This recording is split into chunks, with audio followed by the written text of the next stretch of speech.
Selon la sourate 2, verset 282 du Coran, le témoignage d'une femme vaut la moitié du témoignage de l'homme. Mohammed explique les raisons dans Sahih al-Bukhari numéro 2658. Le prophète a dit, « Le témoignage d'une femme ne vaut-il pas la moitié de celui de l'homme ?» La femme dit, « Oui. » Il a dit, « C'est à cause de leur déficience mentale. » Le témoignage de la femme n'est pas fiable, car les femmes sont stupides. Mohammed affirme également que les femmes sont moralement déficientes. Dans Sahih al-Bukhari, numéro 1052, Mohammed dit que la majorité des gens en enfer sont des femmes. Il nous donne les raisons dans Sahih Muslim numéro 142. Ô femmes, faites l'aumône, et sollicitez plus fréquemment le pardon d'Allah, car je vous ai vu former la majorité des réprouvés de l'enfer. Une femme parmi elles, ayant l'esprit judicieux, s'exclama, « Et pourquoi cela, ô envoyé d'Allah ?» C'est, répondit-il, que vous multipliez vos malédictions, et vous êtes ingrate envers vos époux. Je n'ai vu parmi les êtres faibles en intelligence et en religion personne qui, mieux que l'une de vous, fasse perdre l'esprit à un homme sensé. Puisque les femmes sont intellectuellement et moralement inférieures aux hommes, elles ont parfois besoin d'être disciplinées. Allah dit aux hommes musulmans comment discipliner leurs femmes, dans la sourate 4, verset 34 du Coran. Les hommes ont autorité sur les femmes, en raison des faveurs qu'Allah accorde à ceux-là sur celles-ci, et aussi à cause des dépenses qu'ils font de leurs biens. Les femmes vertueuses sont obéissantes à leurs maris, et protègent ce qui doit être protégé, pendant l'absence de leurs époux, avec la protection d'Allah. Et quant à celles dont vous craignez la désobéissance, exhortez-les, éloignez-vous d'elles dans leur lit et frappez-les. Si elles arrivent à vous obéir, alors ne cherchez plus de voix contre elles.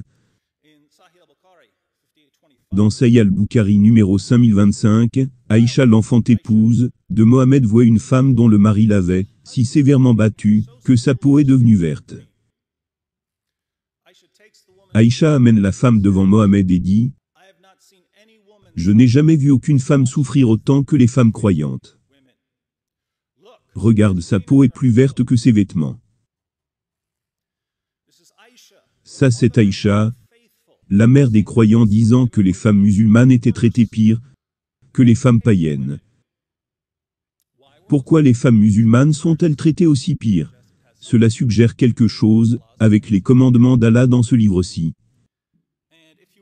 Et si vous vous attendez à ce que Mohammed punisse l'homme pour avoir battu sa femme jusqu'à ce que sa peau devienne verte, alors vous ne comprenez pas l'islam. Mohammed a reproché à la femme d'être une mauvaise épouse. Donc c'est ainsi que le Coran ordonne aux musulmans de traiter leurs propres femmes. Vous pouvez donc imaginer ce qu'Allah et Mohammed ont à dire au sujet des femmes non musulmanes. La sourate 23 versets 1 à 6 et la sourate 70 versets 22 à 30 disent que les musulmans peuvent avoir des relations sexuelles avec des femmes captives et les filles esclaves. Le Coran permet même aux musulmans de violer les femmes captives qui sont mariées. Dans la sourate 4 verset 24, Allah dit à ses fidèles, « Et parmi les femmes, les dames, qui ont un mari, sauf si elles sont vos esclaves en toute propriété. Les femmes mariées sont interdites, à propos du sexe, à moins que vous ne les possédiez en les capturant dans les batailles. » Le contexte historique de ce verset se trouve dans Sunan Abu Daoud, numéro 2150. L'apôtre d'Allah a envoyé une expédition militaire à Ota, lors de la bataille de Hunain. Ils ont rencontré leur ennemi, et se sont battus avec eux.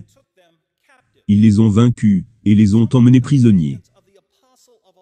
Certains des compagnons de l'apôtre d'Allah étaient réticents à avoir des relations sexuelles avec les femmes captives en présence de leurs maris qui étaient mécréants. Alors Allah, exalté soit-il, envoya le verset coranique, et sont interdits les femmes mariées, sauf les esclaves que votre main droite possède. C'est-à-dire qu'elles leur sont permises après l'achèvement de leur délai d'attente. Pensez-y un instant. Les musulmans viennent à Mohammed et disent, « Nous savons que nous sommes autorisés à avoir des relations sexuelles avec nos captives, mais ces femmes-ci ont des maris. N'est-ce pas commettre de l'adultère, Mohammed? Oui, mais c'est ok avec Allah. » Donc selon l'islam, les femmes sont stupides, immorales, vous pouvez les battre, et les violer, même si elles sont mariées, et ce, quel que soit leur âge. Voilà l'islam dont vous n'entendez pas parler sur PBS ou BBC,